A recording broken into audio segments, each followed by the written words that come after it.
Police কর্তাকে কুৎসিত ভাষায় গালিগালাজ করার অভিযোগে ঘরে বাইরে চাপের মুখে শেষ পর্যন্ত দলের নির্দেশে ক্ষমা চাইলেন অনুব্রত ওরফে কেষ্ট মণ্ডল। চিঠিতে ক্ষমা চেয়ে অনুব্রত মণ্ডল লিখেছেন, আমার ওই কথা বলা উচিত হয়নি, আমি দুঃখিত। পাশাপাশি সংবাদ মাধ্যমের কাছে একটি ভিডিও বার্তাও দিয়েছেন তিনি। আমি খুব দুঃখিত, কারণ আমি ওষুধ ফষুধ ডাক্তার খাই তো অনেক ঘুমের, আর আমি এখন 10টার সময় ঘুমিয়ে যাই এবং ঘুমের ট্যাবলেটও খাই। সেই সময় ঘুমটা ভেঙেছে। নুরুল যে ছেলেটা আমাদের খুব হৃদয়, খুব ভালো ছেলে, ওর বাবা বলতো আমাদের দল করতো, বাবার করার পর ও দল করে, খুব নিরীহ ছেলে, ভালো ছেলে। ওকে যখন শুনেছি মেরে পাহাড় ভেঙে দিয়েছে, আমার মনটা খুব খারাপ। আমি আইসিকে আমিও বলেছি, চাঁদুও ফোন করে বলেছে যে আমি তাড়াতাড়ি জানকে অন্তত ছেলেটাকে আজ হসপিটালাইজ করবো।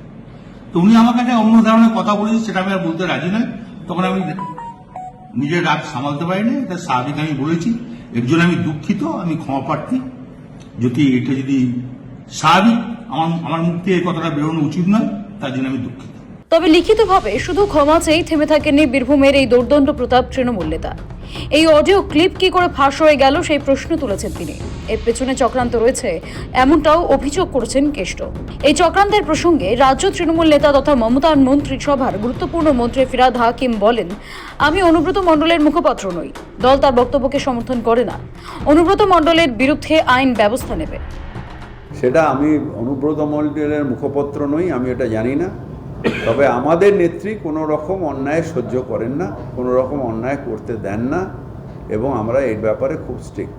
উল্লেখ্য, শুক্রবার সকাল থেকেই বোলপুর থানার আইসিকে ফোনে হুমকি দেওয়ার একটি অডিও ক্লিপ ভাইরাল হয়। অনুব্রত মণ্ডলের নাম করে আইসিকে কদর্য ভাষায় হুমকি দেওয়া হয়। শুধু তাই নয়, আইসিকে প্রকাশ্যে পেটানোর হুমকিও দেওয়া হয়, যদিও এই অডিওর সত্যতা যাচাই করেনি সময় কলকাতা। এই হুমকির ভাইরাল অডিও সকাল থেকেই সমাজ মাধ্যমে ভাইরাল হয়। বিজেপি রাজ্য সভাপতি সুকান্ত মজুমদার নিজের সমাজ মাধ্যমে ভাইরাল অডিও পোস্ট করেন। অনুব্রতর গ্রেফতার চেয়ে পথে নেমে পড়ে বিজেপিও। ফলে চাপে পড়ে যায় তৃণমূল।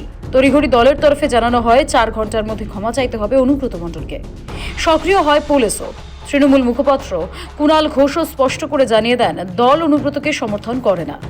প্রকাশ্য বিবৃতি দেওয়া হয়েছে অনুব্রত মণ্ডলকে। এই